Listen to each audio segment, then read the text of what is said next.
Good morning. Elias here. Yes, Dr. Malete, I'm going to introduce you, and then I'll hand over to you to start your presentation. Thank you. Oh, thank you. Thank you. Thank you to everyone that has joined this session. We promise that it's going to be extremely engaging. The breakaway session will be dealing with the nexus between language and transformation. And this critical element really will take us into reflecting on the academy and the systemic issues that we are changing in terms of decolonizing the curriculum, the importance of multilingual, but also that we start taking accountability for our actions across the academy to ensure that we no longer just speak about lip service in implementing the new language policies, but that all languages are given an equal footing within an inclusionary frame. Ladies and gentlemen, it gives me a great pleasure to introduce Dr. Elias Malete. Dr. Malete is a senior lecturer and the academic head of African Languages Department within the Humanities faculty at the University of the Free State. His specialism in Sesotho linguistics and the African literature has really stood him well and has made him stand out within the specific realm. In his capacity as a Sesotho language specialist, he actively served as a member and chairperson of the Sesotho language national body, and also that Dr. Malete is currently a member of the USAF COPAL African Languages, which is the community of practice that obviously deals with African linguistics and multilingualism and foregrounding the importance of this extremely important topic. Dr. Malete, I hand over to you. Thank you. Thank you very much, Linda. Good morning, ladies and gentlemen. This is an opportunity for me, really, to be introducing to you the discussion on transformation and intellectualization of the African languages. However, my topic will be really on humanizing science in the academy, using the African languages as a key instrument. I would firstly like to go back a little bit just to look at our history in terms of the African languages development. And we all are aware of the missionary contribution towards the development of the African languages. During the preliminary period, traditional societies with their indigenous knowledge systems were able to accumulate knowledge and to interpret it across critical areas of knowledge such as astronomy, medicine, philosophy, history. And all this knowledge will then be passed on to the other generations that to come. Now, by this, it means already there was knowledge existing amongst the African languages. Of course, at the heart of the European-African colonial interface, there was a strong introduction of literacy to Africa. Although, of course, at some parts of Africa, the literacy had already developed, but this was only flourished beyond the powerful socially elite groups. So it took the more robust technical advances of Europe to democratize literacy. And this information comes from the 2003 ministerial report. The Christian missionaries pioneered the transition of indigenous African languages from oral to written form of to written systems as early as the 1800s. We know that they did an excellent job in the codification of our languages. They wrote descriptive grammars, they wrote dictionaries for us, and the various texts were translated as well. Having said that, of course, with this excellent work that was done, there was, of course, a challenge. And however, as indicated by Magadlima here, who states that these languages, which of course were codified by the missionaries, were of instrumental and functional value to the missionaries themselves, and except for the languages themselves. Very little reflected the culture or the worldview of the Africans, and therefore this is a challenge, of course.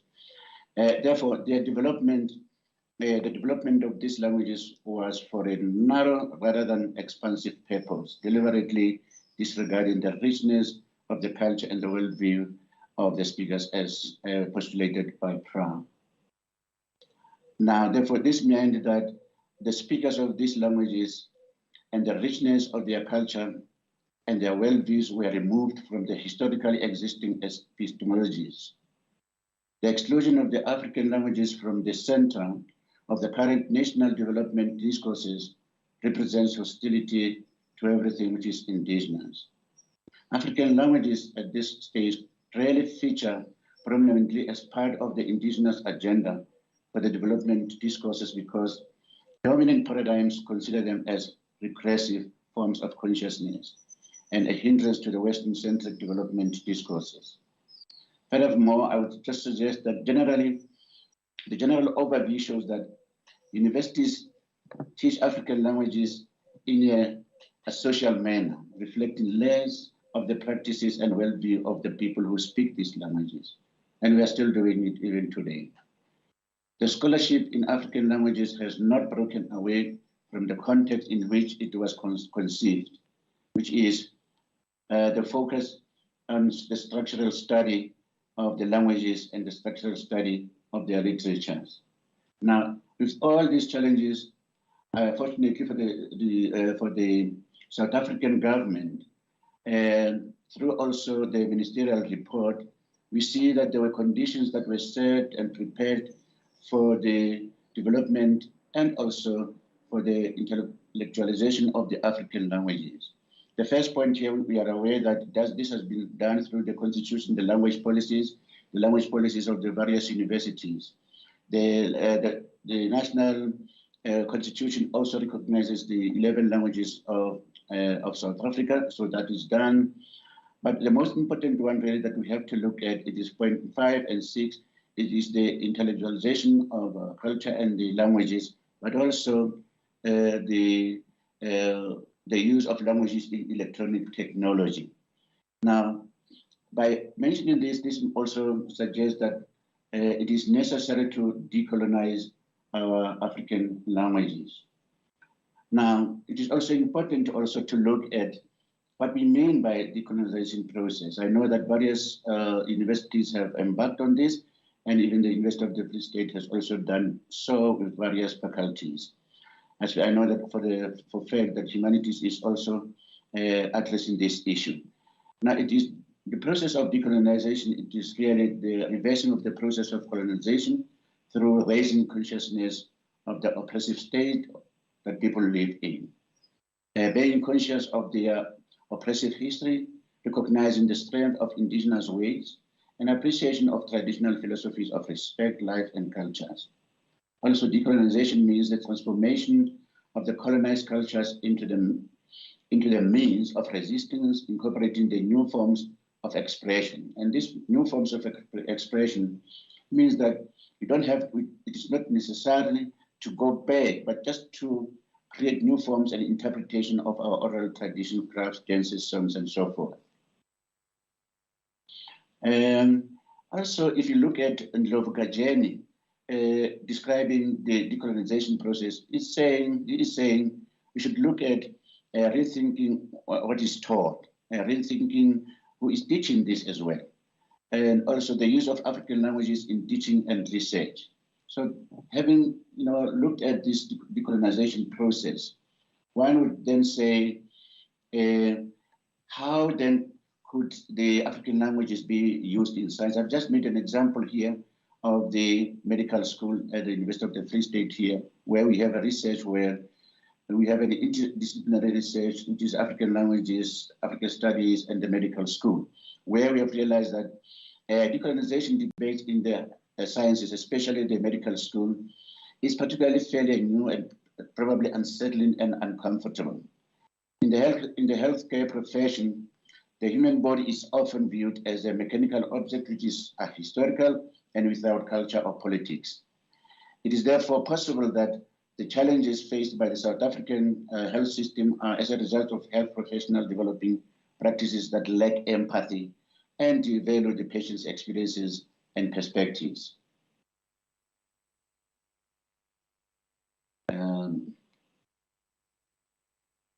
Yeah, then how can we humanize them? It's very simple. It is just by intellectualization of the indigenous languages. Also, by doing so, we represent a good move in the decolonizing the curriculum. To develop vocabularies and the blueprints for the medical profession will surely be a giant step in not only intellectualizing the medical curriculum, but also humanizing and decolonizing the profession itself. The idea will not only be to develop or to reach, the idea will not only be to develop a rich indigenous vocabulary that can enhance understanding of the various medical conditions and pathologies, but to bring to the fore marginalized and hidden vocabularies, thus making a contribution to ongoing debates on knowledge and language decolonization. It is possible also to raise indigenous languages to the same level of sophistication as English through the deployment of decolonial approaches to push for a place of African languages in the science profession and in the development discourse, thus facilitating comprehensive emancipation of African space, identity, and destiny. And this we can also do by looking at the terminology as a tool, by looking at the type of application that each and every institution or university would need, probably the development of glossaries, which of course a number of universities have done, the dictionaries and so forth. There are quite a number of things that the universities and other institutions can do in humanizing the African languages. In my conclusion, I just want to say, having looked at the history where we come from and the need and challenges that we need to decolonize our African languages in order to bring them to the fore and to humanize them, it is also important to look at this very important suggestion here by Palikuba Villanova, who says Africans were not passive recipients. The process of westernization and cultural exchange was shaped by their choices and needs. So Africans themselves were instrumental in the formation of a new cultural synthesis. The colonial period sought to replace indigenous African languages, African cultures with European culture, but this process did not entirely succeed.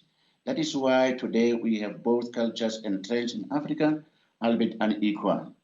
Just to conclude, it is equally clear that it would be unrealistic to embark on a full-scale counter-project to remove the European cultural presence in Africa in order to restore the indigenous African cultures. This leads to a potentially powerful insight, namely, we have to find an integrated principle that will enrich this bipolar legacy over time.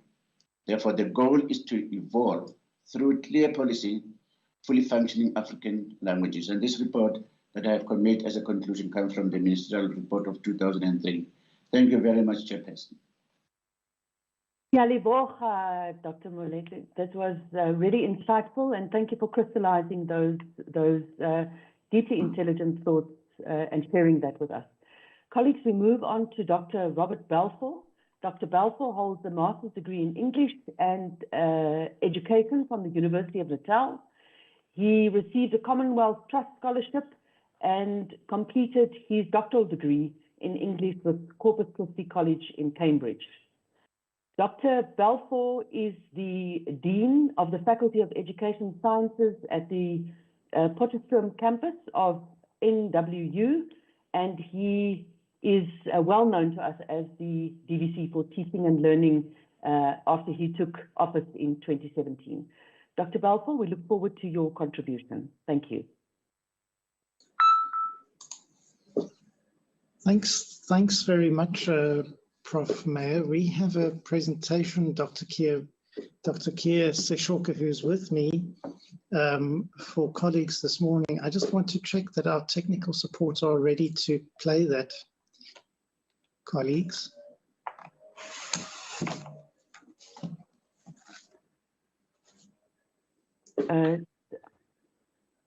Dr. Belfort, are you able to share the presentation from your side? There it is. You can see thank you. it. Thanks, Prof. Linda. Thank you.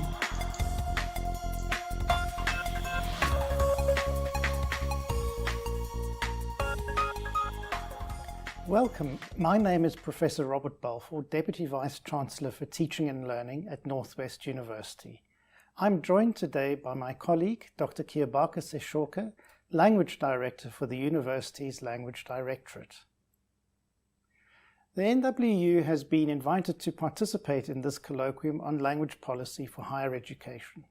This presentation will provide an overview of what's been done to date concerning the institution's multilingualism and linguistic transformation.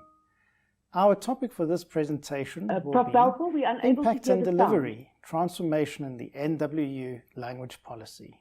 Northwest University is a multilingual university like the rest of the world, but the planned educational benefit of multilingualism make it stand out. Access to languages in this university is thus a means of opening access and ensuring student success.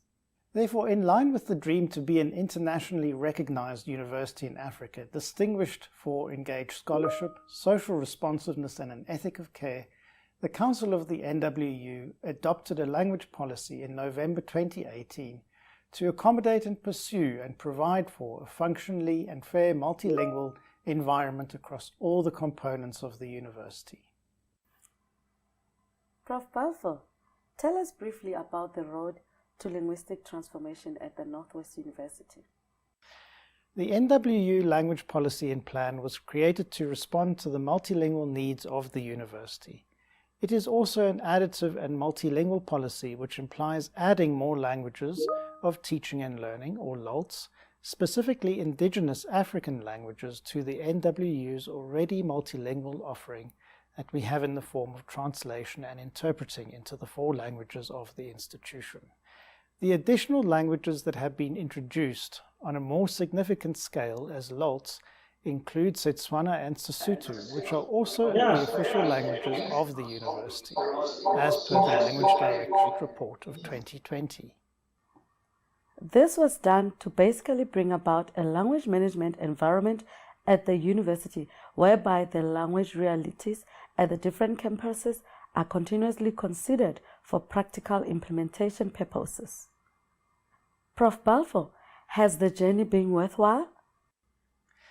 Development occurred in 2019 and implementation commenced in 2020 with several programs at the NWU. According to our data on student language demographics in 2018, we had more than 40,000 respondents in our survey. The pilot included approximately 35 modules, primarily large and cross-cutting, with at least 150 students in every module, with an impact on more than 5,000 students reached in the first year, and a rollout into the second year, making a total of more than 10,000 students. Yes, I fully agree that the journey has indeed been worthwhile, as more short learning programs were developed for English, Afrikaans, and Setswana. Sesotho is due to be completed in 2021. Language acquisition short learning programs have been developed and presented for Afrikaans and Setswana. 2 have already been presented with 37 attendees. Moreover, short learning programs for multilingual pedagogies were developed and implemented in 2020, delayed somewhat because of COVID and running also into 2021. Staff participation to date has been just on 30 members of our staff. The short learning program is also in the final stages of development for online presentation. It's an 8-week course, and there will be an intake not only in this year but in years to come. COVID-19 impacted but did not deter our implementation efforts. Lecturers made more extensive use of the language services of the Directorate to create more multilingual resources during the period of 2020 and 2021. The student language survey was particularly revealing. Out of the 40,000 students, we noticed that 4 languages are used predominantly at the institution in combination with each other. On our Vanderbijl Park campus, Sesotho together with English and Afrikaans are used, whilst on the Mahikeng campus, English and Setswana feature as the dominant language. In Potchefstroom, a predominance of Afrikaans with a lesser group of English speakers, together with Setswana and Sesotho feature. All 12 languages used in South Africa are represented at the NWU, but there are definite indications that more languages are also used among our communities, for example, isiXhosa in Mahikeng. So what we're finding when we look at the data, for example, is that in particular areas like Gauteng, isiZulu is an upcoming language in terms of our students' language demographic, whilst at Potchefstroom campus, African languages such as Setswana are also increasingly beginning to be used. In terms of implementation, we focused on the identification of flagship programs within each of our faculties' language plans at the NWU. These language plans were purposely tailored to the needs of the profession, the marketplace, as well as statutory and legislative bodies employing and reaching out to our graduates.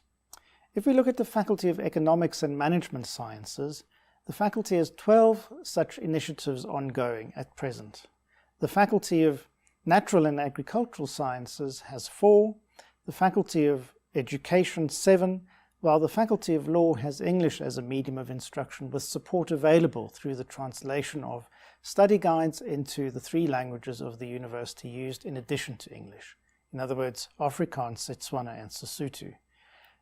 In all our faculties, the intention with the pilot is to explore purposeful language use and contextualized adaptation of the languages in the context of the modules. Thus, the pilot focuses on the development of multilingual pedagogies in order to facilitate the uses of the languages in the classroom, while the supply and development of resources assists students with their understanding of the content and generates an environment in which the languages that we use are generally welcomed within the module content that's being developed. This is an ongoing and long-term development, and initially it involves expertise in small areas of work so that we can properly determine what forms of language use, what forms of discourse are particularly useful in supporting learning from a student perspective. So students are themselves also trained in the development of our multilingual pedagogies facilitation to assist our staff. So in this journey of multilingualism, we have worked and developed glossaries, like in the Faculty of Economic Management Sciences. Up to so far, there are 2 glossaries, one each for economic sciences and management sciences. In the Faculty of Health Sciences, there are glossaries in process, parallel to the study guide translations. In the Faculty of Natural Sciences, there are terminology lists that have been developed in flagship modules and that are being compiled as part of translation processes. And we have also developed multilingual glossaries being used in teaching and learning to assist in implementing multilingual pedagogies, short learning programs in the Faculty of Economic and Management Sciences. In the Faculty of Education, there are 5 modules that have been identified for the development of specialist terminology, discourse, as well as glossaries. These are inclusive of mathematics in Sesotho in education, for example. In the Faculty of Law, a multilingual lexicon was developed in place for the first-year modules. 4 modules covered these, as well as the translation of the study guides involved in those modules. In the Faculty of Theology, the flagship programs concern Setswana in terms of the addition to English and Afrikaans in a range of at least 6 modules being piloted in that faculty. Whilst in the Faculty of Humanities, there are a number of modules already in which the glossary of terms as well as the translation of the study guides has been provided to students. Prof. Belfort, what has the journey to language policy implementation been like for the Northwest University? It's really important that language planning is grounded in data. The NWU language policy is therefore grounded in the development of plans in each faculties to support the university's commitment to implement planning in consultation with leadership structures such as the management committee, senates and faculty boards and the like. The policy identifies a range of prerogatives and timeframes for the general development of the implementation, but each faculty takes ownership in the context of the environments in which the languages are most to be used. In this sense, there is a direct link between policy development and planning, with planning being the element that changes every year in relation to the review and monitoring that we do of progress in each environment, the faculties. In essence, over the next 4 years, indigenous African languages will be used as the additional languages of teaching and learning in sequence of articulating modules. This is what we call the flagship modules, which entails identified academic programs of the university in which the development and implementation of an African language as the language of teaching and learning is to take place. Prof. Belfort, can you also tell us about the approach used to ensure that the Northwest language policy is properly implemented? At NWU, we used a phased approach to ensure that the implementation of the policy occurred in the form of the plans. It has been followed in the following way. In 2019, a great deal of time was spent in preparation of materials as well as resources, as well as the language plans themselves to be implemented in 2020 as part of Phase 1. Faculties had to identify at least one, but possibly even more, flagship programs and at least one module in each year of the flagship program where an African language would be used as an additional language of teaching and learning, and where the primary medium of instruction will be translanguaging in addition to any other medium of instruction that the teaching-learning situation may require. In 2021, Phase 2 was also initiated. The flagship modules of Phase 1 were rolled out into the second year, continuing with an African language as an additional language of learning and teaching, and translanguaging as the primary medium of instruction. During this phase, further modules may also be added to the first-year flagship programs, and faculties may even consider identifying second or additional flagship programs. Dr. Sishoka, what other measures were and are used to ensure the implementation of the policy and the faculty plans? There were other measures of implementation that were included. This entailed drafting and updating subject terminology lists in English, Afrikaans, Sesotho, and Setswana. It entailed multi-pronged strategies to implement multilingualism. It also entailed translation and editing of study guides, and also editing and translation of PowerPoint slides. Occasional translation of examination papers in the other official languages of the University of the Northwest has already taken place.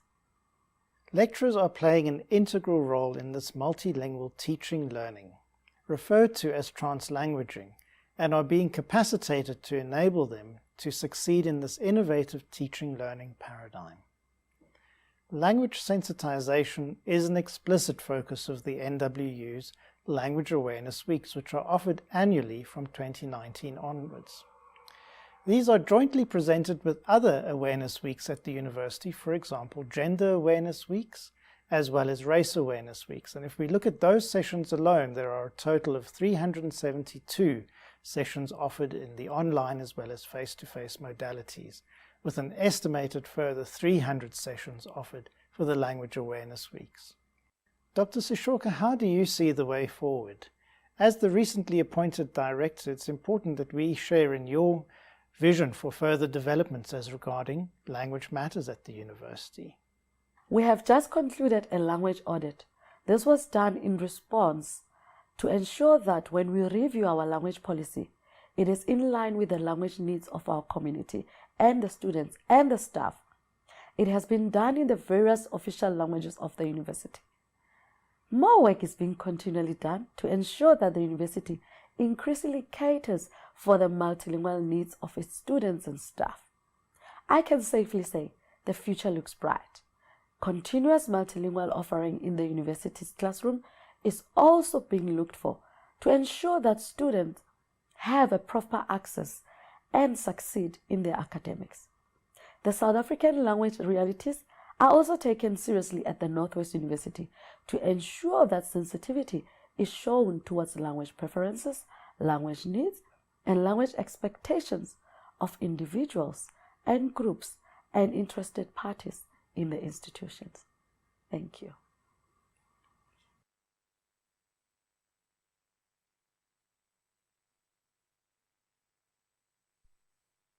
Thank you so much, Professor Belfort and Dr. Sissoko, for this very insightful journey on the impact of the delivery of transformation and the NWU language policy.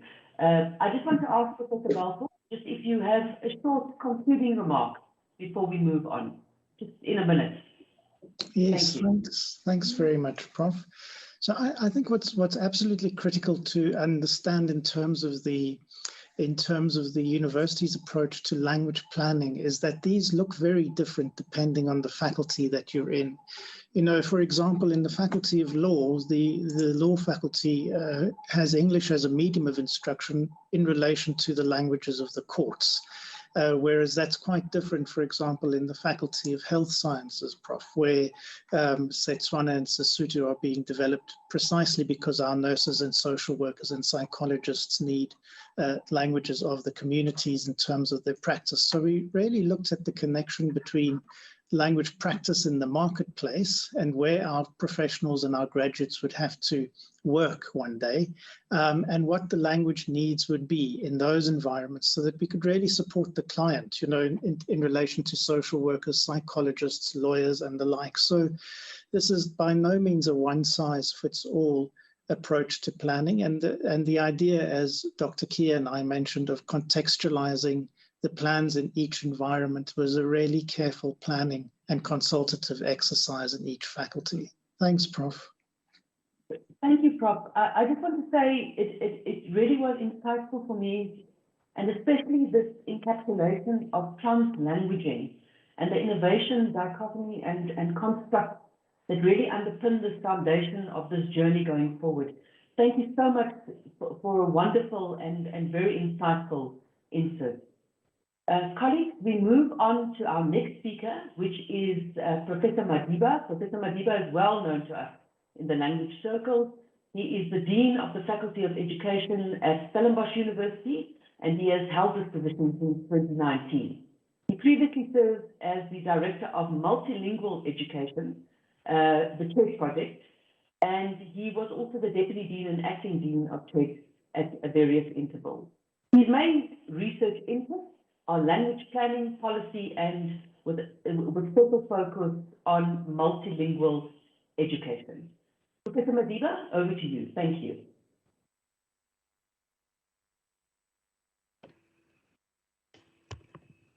Thank you very much, Dr. Mayor, for this opportunity. Good afternoon, everyone who is attending this session. I will be talking about African languages as the panacea for the transformation of higher education. The aim is to share my insight and expertise on multilingualism in South African higher education. And of course, in doing this, I will learn myself with this topic, trying to discuss or find out, to explain the role of African languages in university-wide transformation. I will argue that although most universities have developed language policies, these policies are not transformative, as they are based on monolingual or monoglossic ideologies and are not consistent with the students' heteroglossic language practices. So my recommendation would be recommending the use of translingual approaches, such as translanguaging for language policy and pedagogical practices. In conclusion, I will discuss the translanguaging strategy for promoting the simultaneous development and use of African languages in higher education to implement a university-wide transformation. Now, let's start by looking at the term transformation. A recent report that was compiled by the Human Rights Commission identified that there is a lack of a common understanding of what transformation means, and this has resulted in discrepancies and sometimes seemingly contradictory approaches to transformation among different institutions. According to the Human Rights Commission, they developed a definition which seemed to capture maybe what should really be understood as transformation in higher education. The definition says transformation in the higher education sector and should entail the creation of a system of higher education which is free from all forms of unfair discrimination and artificial barriers to access and success, as well as one that is built on the principles of social inclusivity, mutual respect, and acceptance. Thus, transformation should be viewed as a multifaceted process which differ from one context to another. So we don't have really a uniform understanding or a uniform definition that can cover all the contexts.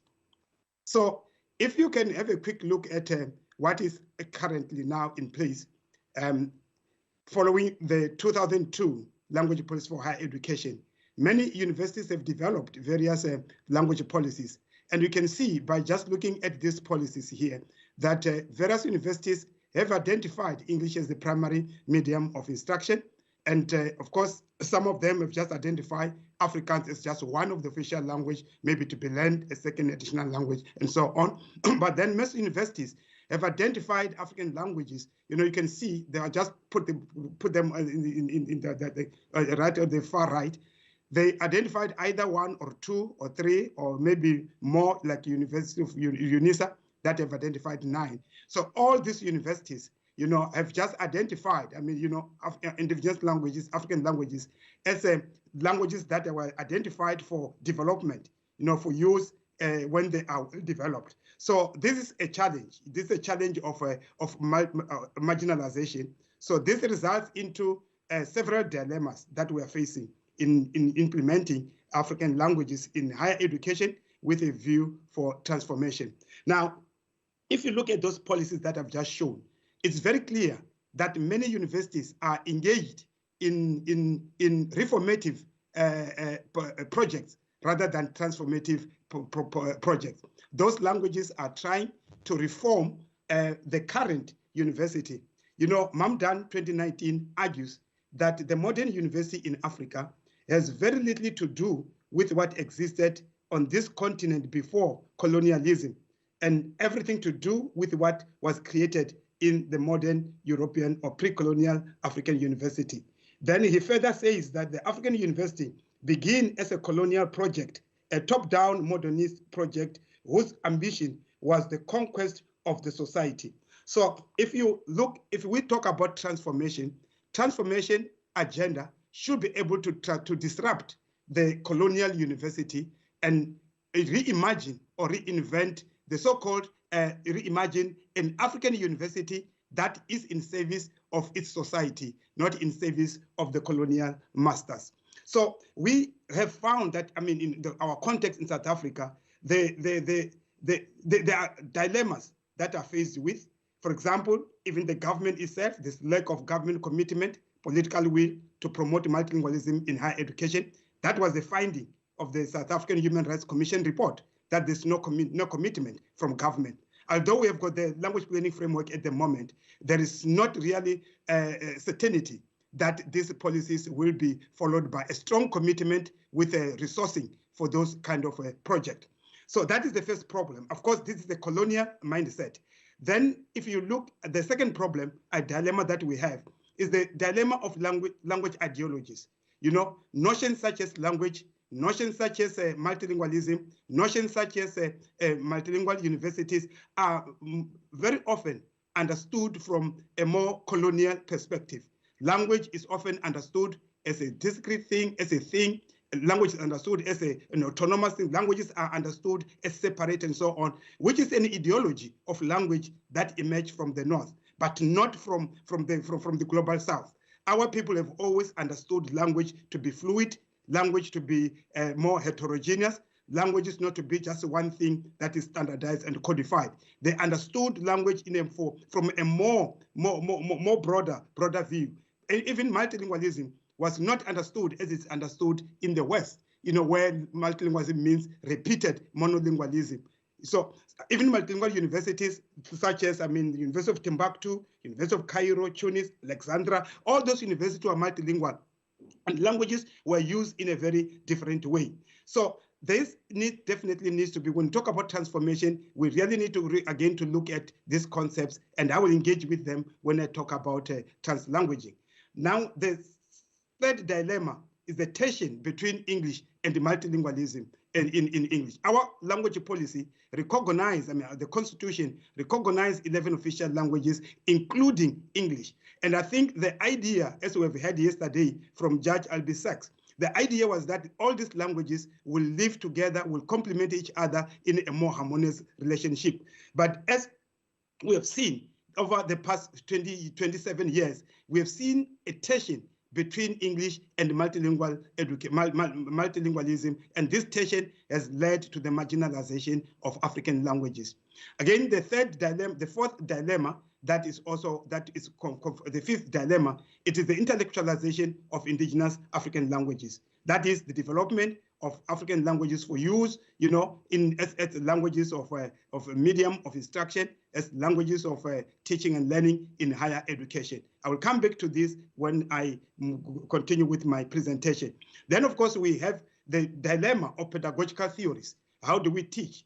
Teach monolingually? Do we teach bilingually? How do we teach in classroom? So as we've already said, that universities really are, they begin as colonial projects. And the mode of teaching were those of, that emerged from the North, that teaching must be based on these monolingual assumptions, must be taught to happen through the use of one language. So I will argue that translanguaging approaches such as translanguaging provide a better alternative or strategy for the implementation of multilingualism, or even for the use of African languages in higher education. So Ngugi, in his book, Decolonizing the Mind, 1986, he argues that language plays a very important role in the decolonization of the minds of the people. Colonization, he said, in my view, language was the most important vehicle through which colonial power fascinated and held the soul prisoner. The bullet was the means of the physical subjugation. Language was the means of the spiritual subjugation of people. So that means language was used for colonization, and the same language can now be used for decolonization. Because of colonization, this tension that I've mentioned between multilingualism that is existing now and English in our universities, in most South African universities, the English academic discourse, which emerged in the 17th century as a vehicle for the new rationalistic scientific paradigm, continues to be perceived as a panacea for educational problems of students for whom English is not the first language. So there are lots of academic English literacy projects that are being run across South African universities to enable African students to be able to learn through English. So this discourse is considered prestigious, and its mastery is perceived to be essential for academic success, or for one to be able to play a role on the international stage.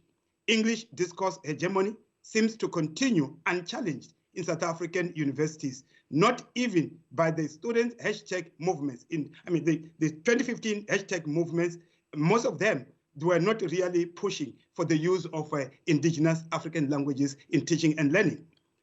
Now, Ali Mazrui, 1997, he has to say with regard to the preference of English over African languages. He said, the European languages in which Africans are taught are important sources of intellectual control. They aid the World Bank's efforts to enable Africans to learn only that which promotes the agenda of international capitalism. Particularly because of this Euro-linguistic policy, intellectual self-determination in Africa has become more difficult. And for the time being, the prospects of a genuine intellectual revolution in Africa may depend in no small measure on a genuine educational revolution that involves, at the same time, a widespread use of African languages as media of instruction. Our own Neville Alexander argued that although there is a high preference for English in our country, English is unassailable. It is important, but it is unattainable. If we were to get everyone to be proficient in English in our country, that is going to cost billions and billions of rand. It is unattainable. Very few people are able to master the insufficient threshold that is able to enable them to participate, to function in a better way in our society. Now, Other scholars have argued, we've got scholars like Bamboshi, we've got scholars like Pra, I mean, top intellectual scholars in Africa have really argued that not enough progress has been made on the continent in expanding African languages in domains such as education, despite the many years of liberation from colonial rule. In higher education, for example, although Africa is home for over 2,000 languages, that is about a third of the world's languages, none of these languages is used as a language of instruction in discipline other than language in sub-Saharan Africa. The languages of instruction at the universities of sub-Saharan Africa are the European languages such as English, French, Portuguese, Dutch, and Italian, and so on and so on.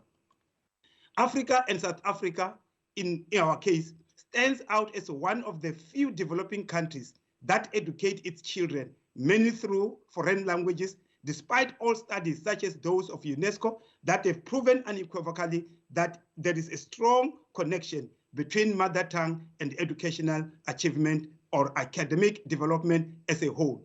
Ali Mazrui argues that the choice of European languages as medium of instruction in African universities has had profound cultural consequences for the societies served by those universities. One scholar, Fafuna, said, why do we really teach our children in a foreign language, yet they are required to serve the communities in the languages of the community?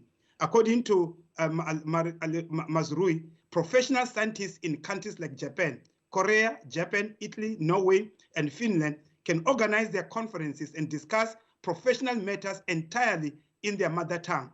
But a conference of African scientists devoted to scientific matters conducted primarily in an African language is for the time being sociologically impossible. So he further indicates that almost all Black African intellectuals conduct their most sophisticated conversation in European languages. Thus, intellectual and scientific dependence in Africa is inseparable from linguistic dependency. This linguistic dependency is justified in most African countries by reasons ranging from political, pedagogic, economic, socio-cultural, and linguistic reasons. The main linguistic reason for not using African languages in higher education is that they are not yet developed terminologies for their respective disciplines. As Neville Alexander often pointed out, this argument is a conceptual nonsense, as literature abounds with studies that show that languages develop through use. It is my contention in this presentation that linguistic decolonization in Africa and South African higher education in particular is about moving indigenous African languages from the margins to the center of the curriculum. It is my contention that unless indigenous African languages get used in higher domains such as education, their intellectualization will remain a pipe dream. My argument here is that language develops through the use. If you don't use a language, there's no way that you will be able to develop it. You will be able to develop its registers unless you put it into use. So translingual approaches such as translanguaging provides better alternative for promoting inclusive multilingualism and the development of indigenous African languages as academic languages or their intellectualization. The use of translanguaging promotes linguistic transformation in higher education.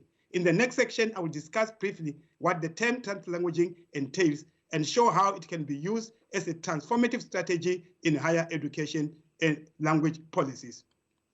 Now, I will not go into detail, what the term translanguaging is. The term translanguaging originated from the global north. It originated from Wales, where Chen Williams, who was a scholar, coined a term in Welsh, transiu, after he's observed how students or learners in Wales, students who speak Welsh and who speak English are using the two languages interchangeably. Here, Chen Williams observed that in a context where there are two dominant languages, one language might be used to support one another. So in other words now, what you are just simply saying here is that translanguaging entails one language can be used as a language of input, and another language can be used as a language of output.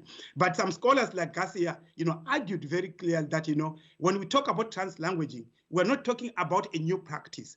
This is part of what multilingual people are. Multilingual people always use their languages, in different ways. In other words, now, the theory behind the use of translanguaging is that, multilingual people have one linguistic system. They don't have different spaces in their minds for different languages. So they've got one linguistic system from which they draw on the different elements, for whatever mode of communication that they are using. So when we talk about translanguaging in our universities, we are taking the position that language is action and practice, and it's not just a simple system that is autonomous. Usually when you talk about multilingualism, we think of language systems that are autonomous, that are parallel, that are used separately. But what we know now, from scholarship, is that what happens really in the mind. Languages are not stored in separate forms and so on. But multilingual people, I speak 10 or 11 languages that I can speak fluently. But when those languages, it does not mean that they're stored in my brain separately. Same thing with our students. They can come with 2 or 3 languages in their minds. So when they use those things, they don't use those languages separately. They draw resources from them. So what we understand here is that translanguaging focuses much on languaging. So although languaging is important, for multilingual learners, when they use this language, they don't follow according codes. They really draw differently resources from whatever linguistic resources that they have, and so on. So I won't have time really to unpack, the translanguaging in detail. But what we should understand is that, of course, it raises ontological and epistemological question. Ontological, that is the origin of languages, that languages are not separate, languages are not things, the way that we're made to believe. That is an invention that really came from the North. But we always know that our languages are fluid. We use language in a fluid way, we use languages in a more flexible way, not in a more rigid way than we are supposed to do. So this, I will not really go deep. I will just quickly go into the kind of strategy that I want to put forward. So, in short, translanguaging is transcendent. It transcends the so-called really autonomous languages. So therefore, I think this is what really the language policy aspires. That if you look at the language policy from the 2002, the goal was that we need to come up with universities that are really unabashedly South African, universities that are neither English, universities that are neither Afrikaans, universities that are really neither Zulu and what, but universities that are really unabashedly South African, multilingual South Africans. And I think this was also mentioned yesterday, that we don't want again to create other, ethnic universities, but we want to create universities that transcend the boundaries of languages, that transcend the boundaries, that move between those languages that they have, and that allows students to use those resources. So translanguaging is transformative, and also it's also transdisciplinary. We can come back to some of these things, discussions when we come back. So I just want to show you exactly, my example of a translanguaging strategy that is really embedded into the language policy. I will just draw my experience from University of Cape Town, where I've really served for a long time implementing the university language policy there. So there we adopted an English plus approach. English plus approach. In fact, English was recognized as the primary medium of instruction, but then the policy was that English plus. That means now that kind of a policy opens up ideological spaces for the implementation of translanguaging. So you can see here the policy, the strategy that you adopted, it was in a form of a continuum that we will have on the one hand more formal spaces that we really can, the more formal spaces on the one side, and then now less formal or informal spaces on the other side of the continuum. And now on the more formal, this is where we wanted to implement, to bring African languages into that spaces, that if you want to open. So the African languages there in more academic literacy, usually academic literacy is provided in English, because the idea, the assumption is that academic English discourses can be accessed by English. But at UCT, we tried, to implement these spaces here, that we need to bring African languages into that space. That means now you can either really, it has not been successful when I left, but we really try to bring, so I think if we have succeeded in transforming universities, we need to be able to bring African language to this space, more formal spaces, not just African language used as, yesterday there was a lot of talk about using African language for epistemic access. And what we've realized that, what students need is not epistemic access. They use their language to disrupt, not to access. You know, it's like there is this knowledge set where students have to be drawn into, and that is a colonial mentality. We found that in some of the disciplines, students were using languages to disrupt the knowledge systems in those. For example, in philosophy, in other disciplines, they were using the African language not to access the existing knowledge as it is, but to disrupt it. You know, and I think this is what African language should do. They should have to come to do that. So again, we use translanguaging for learning. In this case, people have spoken much about glossaries that have been developed. We developed a huge open education resource term bank, which was supported by Department of Higher Education. It was a collaboration. Hello? If I could just ask you just to wrap up in the next minute, please. Yes, I'm done. Yeah. So this was the huge OERTB. You can search for it, you will find it. Then there was a use of translanguaging, of course, I mean, in professions, as I've said, in psychology, in philosophy, in healthcare, and so on, to disrupt those. Then there was also use of, you can use translanguaging as a strategy for promoting social interactions. People have spoken about it causes communication courses and so on. So we can do all those things, but this is a kind of a strategy. If we talk about translanguage strategies, one can use that kind of a strategy. So I will just really quickly wrap up. Even in the course teaching and learning, you can use translanguaging in face-to-face teaching, study X, writing X, institutional communications, and so on. So I'll just quickly go to my conclusion that I argue that the new language policy framework opens ideological and implementation spaces for the simultaneous development and use of African languages in higher education. Translanguaging, although conceptually originating from the global north, it offers an opportunity for the simultaneous development and use of African languages in higher education. Translanguaging pedagogy provides an alternative pedagogy strategy in multilingual context. First, this strategy resolves the tension that is often observed between students' heterogeneous life-world reality and institutionally maintained ideal of single, holistic, and unitary language. Translanguaging allows multilingual students to intentionally integrate local and academic discourse as a form of resistance, and so on and so on. So all in all, I think translanguaging provides us with a good strategy, a more practical strategy, where we can be able to bring African language to the center, rather than saying that we are waiting for them to be developed. We can use African languages as they are today and use them in complementarity with English and in other languages. Thank you very much. Thank you, Prof. Magiba. Prof, I think what is very important that you're highlighting is that we must stop making excuses.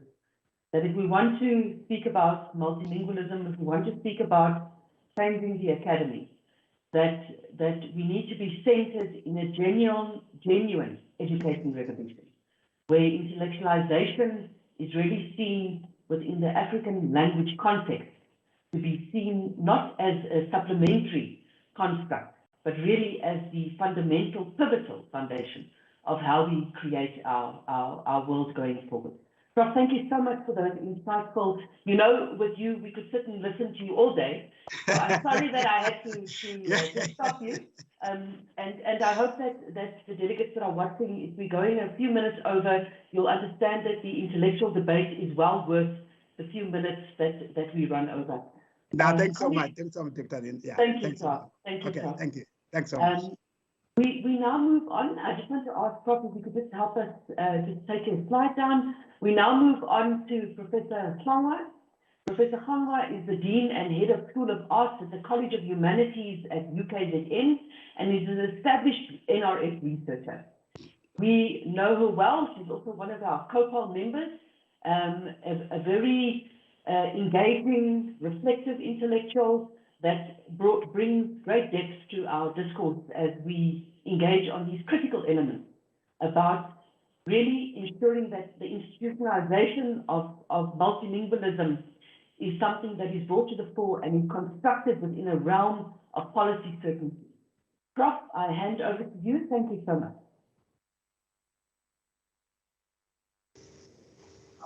Thank you very much, Linda and colleagues. Good morning to you, colleagues. And I do want to thank very much all our esteemed leaders who have given presentations from yesterday up to this morning. Linda, is somebody assisting with projecting my presentation, or must I do it on my end? Prof, it's best that you do it on your end, please, so that you can control the flow. Thank you, Prof. It's the little arrow next to the microphone. Okay. Thank you. Let me do that.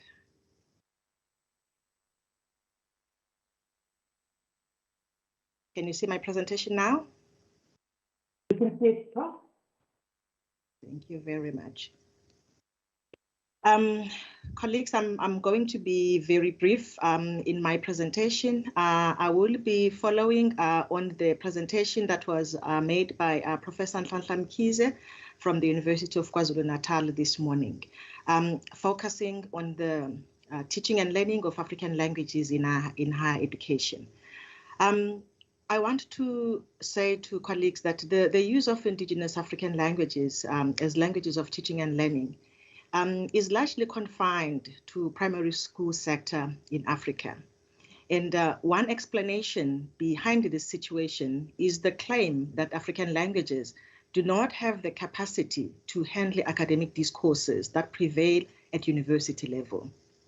So in this presentation, I am going to present arguments against the use of African languages as languages of teaching and learning in higher education. I would just like to go back a bit and remind you that in the period when South Africa was under apartheid and in the context of Bantu education, Black South Africans protested against being denied access to English as the language of teaching and learning. For them, English was the language that would liberate them politically, socially, and economically. At the time, they resented Afrikaans as they felt that like it was the language of the oppressor. So the move was to be trained and to use English as the language of teaching and learning. So during the apartheid times, Black South Africans lost pride in the African languages. So therefore, what we're trying to do now in higher education is that like the use of African languages as languages of teaching and learning in higher education is or can be misinterpreted in some quarters as a matter of bringing back that infamous Bantu education that devalued the African languages. People tend to forget or ignore the benefits of using African languages as languages of teaching and learning. And instead, such people tend to focus on how the apartheid system in South Africa used the same indigenous languages in the education sector in order to disempower Black South Africans. As an example, because I'm situated at the University of KwaZulu-Natal, as an example, the University of KwaZulu-Natal wants to ensure that Black South African students for whom English is not the home language are not disadvantaged through the exclusive use of English as the medium of instruction. So the exclusive use of English in higher education is seen as a threat to equity and the success of students speaking languages other than English. Those who have gained the physical access to education, to higher education rather, but not as epistemic access. So when we talk about epistemic access, in a report written by the Ministerial Advisory Panel on the Teaching of African Languages in Education that was published in 2015, epistemic access is generally understood as access to the conceptual platform from which the learner is able to construct new knowledge from pre-existing knowledge and knowledge present in the learning process. And that is what we have been missing in higher education through the use of either English and Afrikaans, of which majority of the students in higher education do not know those languages that well.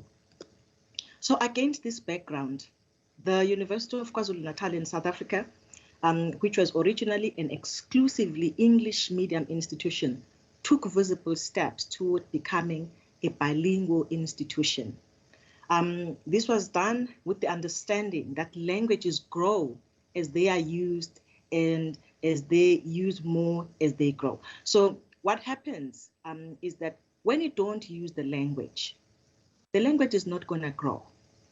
But when you start to use the language, you will grow the language because like you will produce materials, you will produce resources that will be required to allow the teaching and learning of those languages. But like if you don't do that, that language, those African languages are not going to be developed in any way if we don't start to use them as languages of teaching and learning. And the most important thing is that like we don't need to wait for terminologies to be developed before we start using African languages as languages of teaching and learning. These processes should happen at the same time. So experiences elsewhere in non-English speaking world, for example, Japan, China, Russia, and others, have shown that languages other than English can serve as languages of teaching and learning all the way from preschool up to higher education. Research done by Utne and Hobson in 2005 affirms that. So it is a fact that like the English and isiZulu are unequal languages in terms of use and development. So according to the French-Canadian researcher, Jacques Moret, if two unequal languages become equal, this cannot be achieved by granting identical rights to languages. Hence the need for affirmative action programs of some kind, cited in Aiko Pukari and Skutnap Kangas 2007. So the University of KwaZulu-Natal then took bold steps in establishing a University Language Planning and Development Office as a strategic initiative to support the intellectualization project of isiZulu. So we'll not talk about that because like we have heard about that this morning. But to go through some of the initiatives that the University of KwaZulu-Natal is embarking on and continue to do so.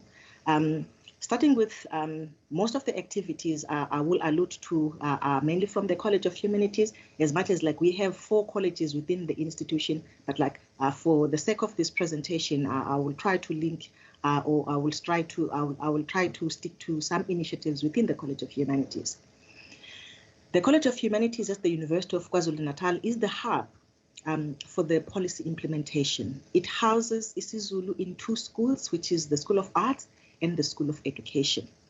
And the college is committed to promoting excellence in African scholarship as per mission and vision of the university. To this end, several PhDs have been produced, which are written in isiZulu in this college. We are aware of a student in the College of Law and Management who is currently writing his thesis in isiZulu, and that is a milestone in another college other than the College of Humanities. The college has 6 schools, and in all these schools, we have appointed language champions that work together with the college task team in the implementation of the language policy, and also in ensuring that teaching in African languages is actually materialized. In the School of Applied Human Science, you heard Prof. Mkiza in the morning, he alluded to the Centered project. Psychology was one of those disciplines we targeted during the Centered project since 2007 that we have been developing and nurturing. So they have embarked on a project called Psychology Through the Vernacular. And to this end, for a number of years, the school has introduced the bilingual tutorials, and tutors have been trained.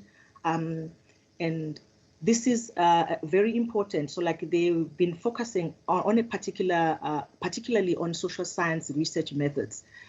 So the school is very strong on these. And to this end as well, ULPO has also developed research terminology, which is in a way assisting us as we navigate the use of African languages in the classroom. And not only have they done that, but a junior lecturer was also appointed specifically to facilitate this bilingual teaching, and these are continuous activities within the school. A bilingual textbook for social science research methods is currently being developed for use not only during the tutorial class, but also in the main teaching. And we commend all these initiatives. In the School of Education, we piloted the offering of isiZulu medium in the honors degree, and also in the PGCE. There are some new developments now, but like that is what we done like a few years back. And currently the School of Education is leading the training of bilingual tutors for the entire university, for all the other 3 colleges, which is the College of Health Science, the College of Law and Management, the College of Agriculture, Engineering and Science. So research is being carried out on these initiatives by the facilitators and also by the University Planning and Development Office. Some of the staff members within ULPDO presented some of their presentations in the Alasa conference we had during the weekend, sharing some of the experiences and reflecting on these bilingual tutorials that have been taking place. Within the School of Arts, which is one of the schools within the College of Humanities, this school has been very instrumental in promoting bilingual teaching at UKZN. Those who are coming from the African Languages Department will know that as African languages, we're coming from the era where African languages were taught either through the medium of English or through the medium of Afrikaans. But since then, we have transcended in many higher education institutions. We have moved away from teaching African languages through the medium of English or Afrikaans, but we are teaching African languages through the medium of African languages. So with that in mind, so you've got many staff members who are multi-skilled, and those in the linguistics department who are multi-skilled and who are driving the transformation agenda in terms of using African languages as languages of education, and also in driving producing the human language technologies that we need that are assisting us in terms of implementing the use of African languages as languages of teaching and learning. So the staff members from the African languages are involved in teaching staff isiZulu, as we since 2014 have been rolling out the teaching of basic Zulu university-wide as part of DR9. This is happening throughout all the 5 campuses of the University of KwaZulu-Natal. They also are involved in the teaching of staff, not only students.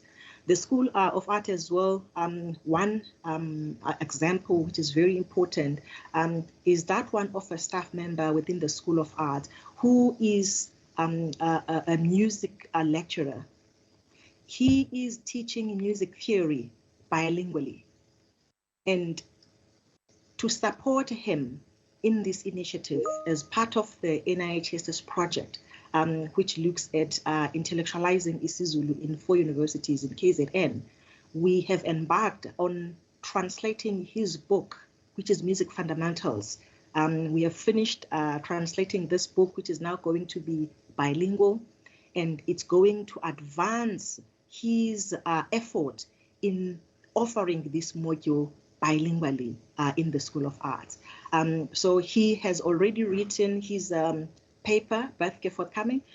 His paper is forthcoming in the issue of Alternation that will be published this year, where he is reflecting on how he came about to start such an initiative when he is not even isiZulu speaking. He is first language speaker of English, and his second language is Afrikaans. But like he did not use that as a stumbling block to say, I'm English first language, I can't start an initiative like this. So it will be very important like that you read his reflection in the article that he has written. We continue to work as UKZN not only with our colleges within the university, but we collaborate with other universities within the province. So we have a collaborative project where we have been funded by the NIHSS in terms of intellectualizing isiZulu in 4 selected universities in the province of KwaZulu-Natal. So other than the book that we have translated for Birthday, we have translated a book entitled African Philosophy Through Ubuntu. This book is written by Mahope Ramose, and this book is going to be used in all these 4 universities in teaching philosophy or in teaching theory and across the 6 schools in the College of Humanities. Already this book is being used in about 3 schools. So we do hope that like the other schools are actually going to use it in their research. And to advance scholarship in isiZulu as an African language, we are also this year publishing the first issue of Alternation Journal, December this year. And in this issue, all the articles will be written in isiZulu with abstracts available in both English and in isiZulu. Not only are we making strides in terms of using African language as a language of teaching and learning, but we are also advancing in using isiZulu as a language of scholarship. Our postgraduate students in the School of Arts and Education are defending their research, sorry about the spelling, their research proposals in isiZulu. And even within the University Research Ethics Committee, we have an ethics person who is responsible for assessing research proposals written by students in isiZulu. So that is how far a university is going in addressing or in embracing bilingual teaching and also in research. So there are many other different initiatives, research initiatives that support bilingualism at the university in the different colleges, but because of time, will not share all of them now. So there have been challenges. If I could just ask you the last minute just to wrap up, please. Yes, I am. Thank you. Thank you very much, Linda. There have been challenges in the use of African languages for teaching and learning at UKZN, but like what we have been doing, we see this as a linguistic revolution. So some of these challenges are misconception, that like we're trying to do away with English, and that is not, because like we want to promote bilingualism. The lack of appropriate terminology in African languages is often cited as one of the reasons for non-use of or legal use of such languages as languages of teaching and learning in higher education. So there is a lot of work that has been done in terminology development. A term bank has been created, as we have heard.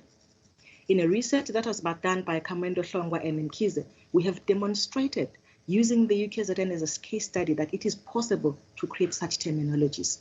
A related claim is that it is not possible to use African languages as medium of instruction or languages of teaching and learning because of lack of these teaching materials. We are developing these teaching materials, and other universities as well are developing these materials. I was happy to learn that colleagues in UCT are doing the same, and also in the other universities during the last conference.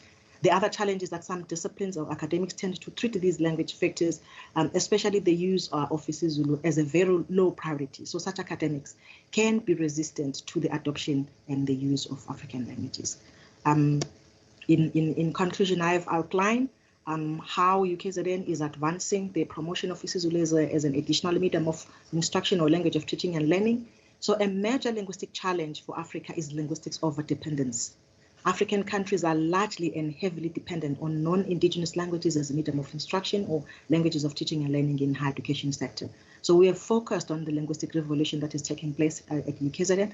This is linguistic breakthrough is a product of the transformation that is taking place in the South African higher education domain. Thank you very much. I'm not going to read the last slide, but like it's self-explanatory. Thank you very much, Chair. Yeah, Bonga, and what a wonderful, insightful construct to really look at English as the language that was sought to counter really the framing of what would free people, and what now is really has to be deconstructed to see that African languages are not to be seen as a lesser to free people. And if we want African languages to really stand on an equal footing, we need to invest, we need to develop, we need to see it on an equal footing. So thank you so much.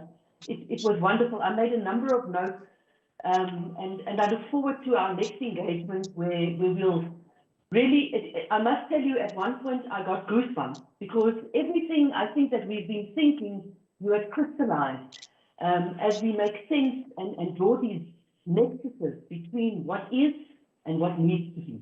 So thank you so much. We're very grateful.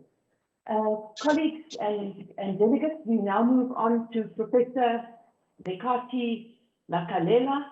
Professor Makalela is the founding director of the Hub of Multilingual Education at WIT.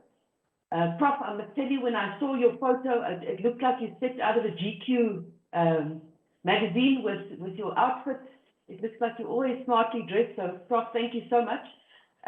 We know that you are a well-respected researcher and that you are a visiting professor and that your PhD is from the University of Michigan. Prof, I think that everyone can look at your illustrious biography in their own time. It is in the prospectus that was prepared, Prof. So not to take any more of your time, we hand over to you. Thanks so much.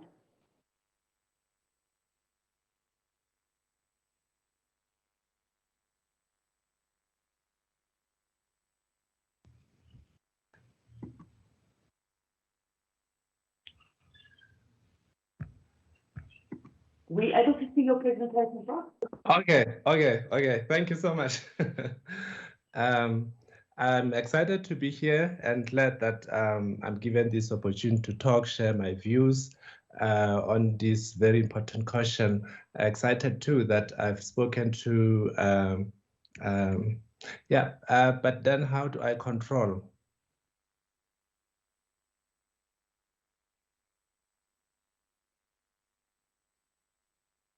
Linda? Prof, to move your slides, you can just stick, so there's a little, you'll see like a little PowerPoint right at the bottom of the slide. There's 4 little blocks and then an open book right at the bottom. If you move down further down, Prof. More down, and you'll see it says notes, comments, and then there's a block, 4 little blocks. Do you see that right at the bottom of your slide, where it says slide 1 of 28? Can you see that, Prof? Otherwise, we can just proceed, and you can just click on the individual slides as we proceed. But if you do see it, it's right at the bottom there where it says 128% on your slide. Do you see that? No, I can't see that. Right. Prof, I think just in the interest of time, if you could just click on the slides, you'll see on the left-hand side the series of slides are there. If you just click on them individually, that will then appear for us. Sure.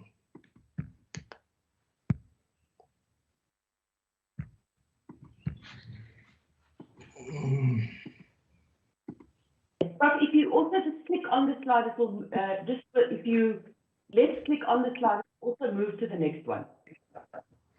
Okay, because what I have here is the colloquium on this and my name. Yes. That's all I see. That's the first slide. You see a banner, Prof, on your left-hand side that shows all of your slides with numbering 1, 2, 3 on your laptop. Yeah, let me exit.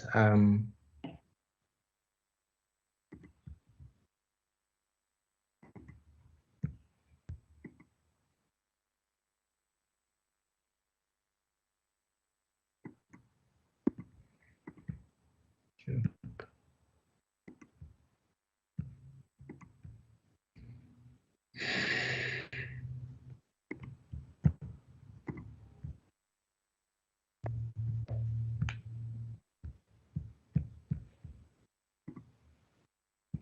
Prof, if you look at the screen, can you see your presentation? Can you see that there are multiples? The slides are in sequence on the left-hand side on the screen. Can you see that? On my slide, on my left, I only see my name, session C6, 6C5. All right. Annie, could I ask you just to come in and give advice, please? Annie is our technical assistant. Prof, Annie? Yes, Prof. I think if you stop sharing your screen, Okay. and you then put it in presentation mode and share your screen again, that should work. Okay. And to share your screen is that arrow next to the telephone that says leave. If you click there, it's share your screen or don't share your screen. The little arrow next to the microphone, Prof. Do you see that? On the top of your screen. On the Zoom platform. Okay. There, that stopped. Now, if you want to share again, Prof, you just click on that arrow again, and then just reshare the slide presentation.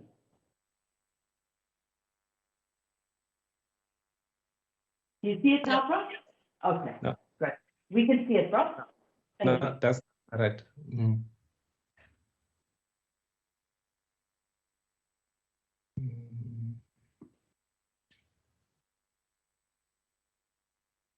We can see page 1 of your presentation, Prof, clearly. That's the incorrect one, sorry. Okay.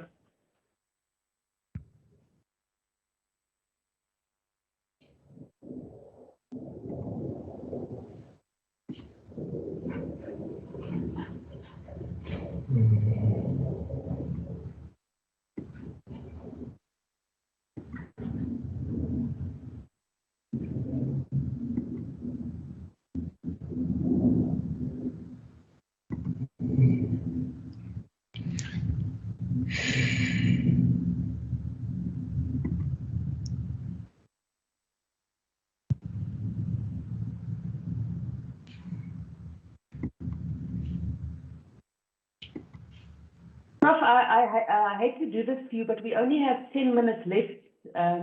Yes. Yes. So if it's too much of a struggle, Prof, I mean, we're happy just to hear your words as you take us through the presentation. Okay, let me do the last term, because I think there's competition on the screen. I have this, let me see.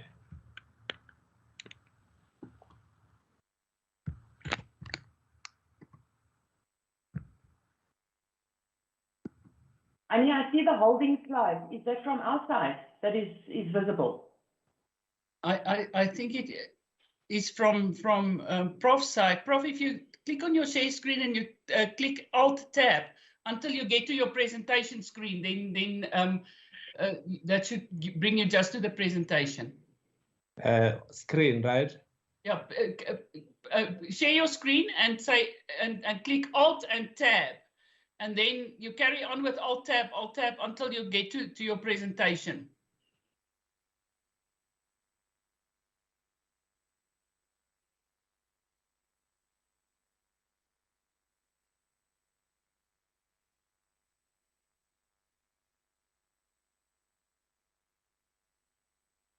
We're now seeing your team screen.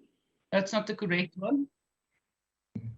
Okay, Prof, we're already 9 minutes in, so you just make a call if you'd rather start speaking, Prof, because we really want to hear your contribution. Prof, I don't think the presentations are great, but we can always share that with delegates after the fact, Prof. No problem. Okay. Thank you. Okay, let me speak from my screen and hope that my topic is on advancing African languages for social inclusion and access in higher education. We are reimagining an African university. Excited that actually I'm speaking after Professor Magiba has already made many of the points that I was going to make. One thing that has been an illusion has been, how can we be in an African university, graduate, have your undergraduate degree and exit without having an African language? And for me, that is the basic and foundational, because this is where we have normalized the abnormal. So what I have been doing is to caution the idea of multilingualism. There's a book, Decolonizing Multilingualism in Africa. Is there anything that we can call African multilingualism? We've looked at in the second, you can't see my screen, but I'll just go over quickly. The role of technology and African languages in a book that came with Judith White, Digitization, and his work that we have had in the colloquium already, but the idea of your identity, the nature of who you are when you are at the university and what the university does in shaping you. Language is amazingly the critical part of who we become. The idea that we have 11 official languages is quite interesting. Professor Magiba spoke about the notion of trans-languaging, which is something I'm going to way on as well. From a historical consciousness, I just wanted to say and quote, in fact, a British researcher, historian, 1963, who said, perhaps in the future, there will be some African history, but at the present, that means then, there is none. There's only the history of Europeans in Africa. And Guguwa Thiongo reminds us that people without history or culture become mimics who have placed their memories in a psychic tomb, rather. Koza take this further to say we have to meet the prevailing, actually quoting Mbeki, global challenges from within our own worldview and proceed to action from our own authentic possibilities that are based on culture and competencies of Africans themselves. I had the pleasure to walk in the streets of New York, much the same as I have the pleasure to walk in the streets of Johannesburg. I see differences, and this is one part, and I think as we think multilingualism is critically important. So everybody in New York would be speaking many, many languages in the streets. In fact, if you speak Arabic, then you're speaking to another Arabic speaking person, probably not in that space. So it is kind of a vertical, many languages, but they are vertical. That's what we call monolingual multilingualism. If you are in Johannesburg, in the townships and in the city center itself, you see a different kind of multilingualism where people are talking to each other in different languages at the same time. That's the type of competence that I wanted to talk about, which relates to the idea of translanguaging. It is horizontal multilingualism, or what we'll call multilingualism. The issues raised in this colloquium throughout the 2 days has been monolingual and epistemic biases are a pandemic against academic success and access, because multilingual students are disproportionately disadvantaged and marginalized. Their epistemic access is compromised, their identity positions are cautioned, and this is against everything we know about sustainable development. The Africa we want, 2063, the National Development Plan 2030, the UN National Sustainable Development Plan, all converge on one critically important: quality education. So what is this quality education? What is education? I see it as a sense-making project that harbors on two things: to know and to be.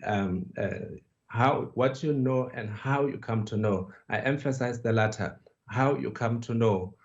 And again, being your identity, but how you come to be. In order to have these two features of what you call education, for us, language is foundational. It's a resource without which your education becomes imitative rather than deep learning. It is the deep learning that we are concerned about, especially at tertiary institutions. We have evidence that there hasn't been deep learning from grade 1. The weak are getting weaker over time. From grade 3, we can already predict. Paul Freda speaks about the unauthentic forms of existence and thought of our students that we produce at universities. Therefore, anything about imaginative innovation, creativity is severely curtailed because of a language.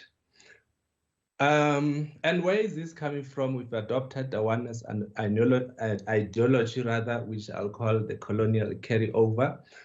Multilingualism is conceived as multiple monolingualisms.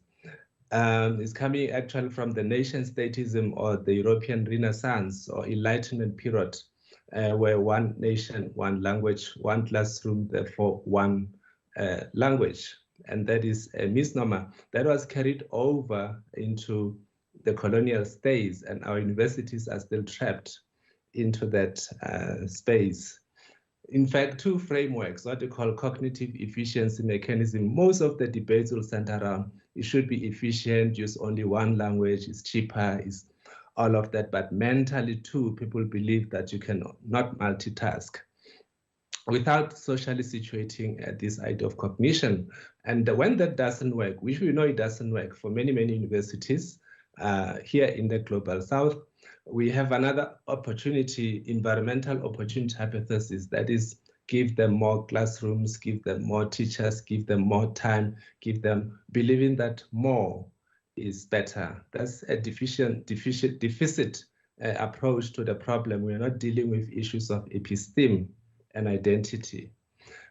It is for this reason that we need to gravitate, to move away from fixity to fluidity, from rigidity to being versatile and unboundedness. Professor Magiba spoke about translanguaging, where the shift is we look at what students do with the languages rather than what the languages look like. The input and output, when they're engaged in the process of meaning making, in fact, everything centers around meaning making, not the language. It is for this reason also that this whole study on translanguaging, I wouldn't go into that space.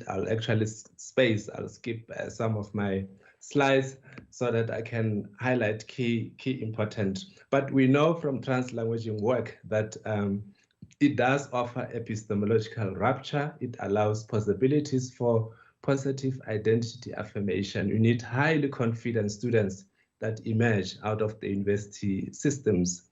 And you need students that have got deeper digestion of the content that they have learned rather than mimic. It is part of the work that I do at VETS is based on translanguaging as a pedagogy for African language advancement. I'll explain in a sense what that means. We leverage on actual language practices. We know when you look at the South African soap operas, that's the mode. They make sense of the issues that they raise, and because that is really resonating with the actual people on the ground. It actually mirrors your internal language use, how you make sense out there in the world. But also the point that I'll repeat, which Professor Magiba made, it's about rehabilitation of languages that were denied access for so many years. So it's prestige planning and acquisitional planning at the same time. So corpus is developed from actual use, because we can learn from Esperanto in Europe that didn't work, because that was a language that was created. Lexicographic work has been happening and translation work, but oftentimes this type of work are dissociated from actual use. By the time you complete your translation, students are working is irrelevant to what they do. And remembering also that English itself is such a multilingual language, borrowed heavily, 10,000 words from French, many words, what the Shakespearean, the Chaucerians, the Incon words, which came from today, 80% of words in English are not English. They come from elsewhere. So it is for this reason that we don't believe that the best possible way to develop an African language is to leverage on its neighbor. And this is where, do we have a template for that? I use the Sankofa as a historical model where the birds, you can't see it on the screen, but we fetch from the past in order to stretch forward. And I'm inspired by the story of ancient Mapunguwe, where African languages phrase says, stranger come to our place, so we are complete. And this is where the whole Ubuntu comes in. We say there's no language that is complete without the other. Compared to the Romans, if you're in Rome, you do what the Romans do, or I think, therefore I am. Here we say, I am because we are. Does that apply to language? That's what we've been postulating to say. Actually, it's the cultural competence of the people here, because they use that, and that has been part of their DNA, the confluence and infinite relations of dependency. We know in studies of African languages that even no one syllable is complete without the other. So the idea that you have languages that are put in separate boxes is a misnomer, is un-African, if I want to put it that way. We have got digital multilingual tutorials that we've been doing during the COVID at VETS. All faculty students come on board, but I'm not going to play. I had some clips here in the interest of time. I'll just slash over and explain. I'm going to read Baker's 2011 work, where he talks about deeper learning, not simple copying. It is possible in monolingual teaching situation for students to answer questions or write an essay about a subject without fully understanding it. Processing for meaning may not have occurred. Whole sentences or paragraphs can be copied or adapted out of a textbook, from the internet, or from dictation by the lecturer without real understanding. It is easy to do this. Sorry, it's less easy to do this with translanguaging. To read and discuss a topic in one language and then to write about it in another language means that the subject matter has to be processed and digested. So the emerging issues in the last minute, I'll read the following. Monolingual, also known as colonial higher education, increases inequalities and marginalizes the majority of African language speakers. Epistemic biases undermine indigenous ways of knowing, being, and acting. For this reason, we gravitate to alternative multilingual theories and methodologies that are based on the cultural competence of the people themselves. This is where you map ontological, epistemological, and methodological alignment, the nature of these people and their pathways of knowing. Therefore, translanguaging becomes that a pedagogical practice that we think that anchors African languages for advancement, and that's the way to go. Multilingualism, which I spoke about, part of what you call translanguaging, anchors the new language policy framework for access, success, equity, social justice, social cohesion. We go for diversity and not uniformity because we are preparing graduates for the communities in which they will live. In conclusion, here are the directives, policy implementation directions. Learning African languages as requirement for degree completion should be normalized. In fact, for me, there's still a foreign thing that you can be in an African university and not have an African language. That doesn't happen anywhere in the world. African languages as media of learning, teaching, and research alongside English. That's the translingual approach. That's the maintenance approach in the interim. But of course, you can do gradual release over time if that becomes necessary, but you can't develop them in isolation. Dynamic, agile pedagogical approaches, that is the simultaneous use of languages, what you call cross-pollination. I've spoken already that language policy planning implementation should be versatile. So you have acquisition and prestige planning at the same time, instead of what we had original, that we must have corpus, develop dictionaries, develop everything, and then plan them in. Now I'm ending, this is the last sentence. Ngukuwa Thiong'o says that we can resuscitate and are inserted multilingual souls from spiritual emptiness, economic disenfranchisement, and educational marginalization. And what Ndlovu Hassan talks about epistemicide and what I refer to as systemic cultural violence.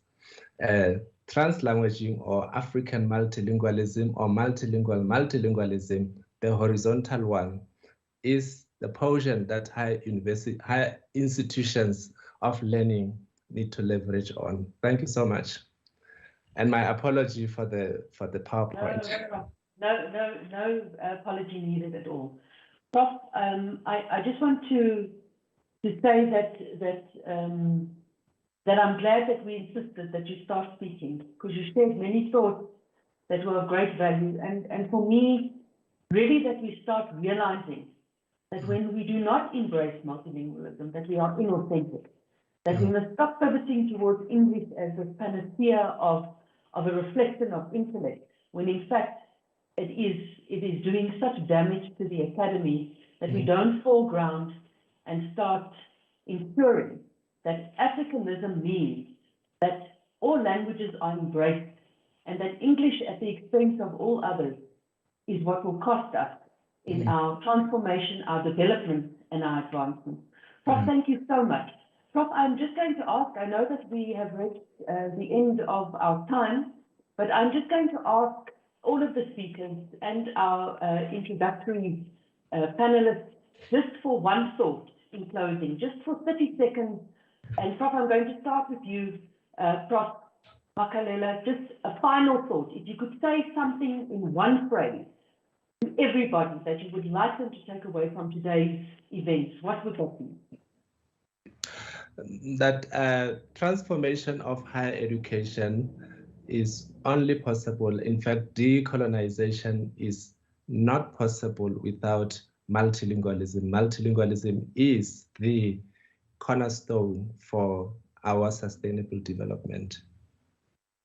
Thank you so much, Prof. Prof. Hlongwe, if I could ask you, Hlongwe, to come back, please, and just give us your final thoughts, Prof.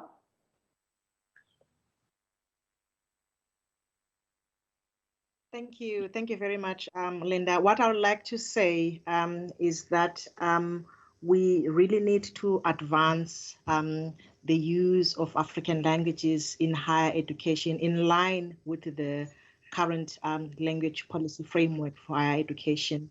And if we do this, we will be contributing towards transformation of higher education as well as the decolonization of our curriculum in higher education. Thank you very much, colleagues. Thank you so much, Prof. Dr. Maleke, if I could ask you please just to come and share final thoughts with us, please. Thank you very much. Yes, for me, really, what is important is for us as African language departments to identify our strengths and share them as, or maybe collaborate as the department from various departments of universities. Thank you. Thank you so much, Prof. And then I'm going to ask Prof. Belfort, please, and Dr. Seshoka each just to share their individual final thoughts with us, please. Prof. Belfort, if I could ask you to go first, please. Thanks very much. So I think the critical kind of evidential point is in relation to progress made in terms of planning. You know that in every instance engagement has got to be demonstrated and its applicability across a variety of contexts made clear. I think this is critical to the success of multilingualism in the form of planning and execution. Thanks, Prof. Linda. Thank you so much. Dr. Seshoka? Thank you, Prof. My parting shots will be, we need to work together. We need to be intentional in changing the landscape and the feel and how multilingualism is implemented. Now it's time to implement. We have moved from policy. Now it's time to implement. And let's do it to the best of our ability. Thank you. Thank you so much. Magiba.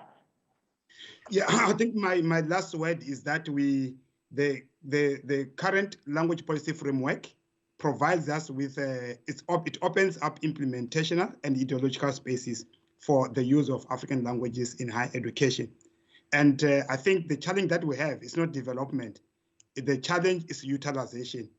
I think African languages have really reached a minimum level of development in terms of use that we can use them in a translanguaging model. Thank you so much, Prof. Magiba. And I just want to, in closing, just in the words of Prof. Hlongwe, that languages, for languages to be equal, unequal languages need to be advantaged so that we can move forward. This has been a very engaging discussion. I wish we had another hour to hear each of our speakers. I thank you very much. We will have a short adjournment now for lunch and reconvene at 12:45. Thank you so much to our panelists. It was a wonderful experience to spend this time with you. And we are now on a lunch break. Thank you so much. Oh, thanks so much, Linda. Okay, bye. Thank you, Prof.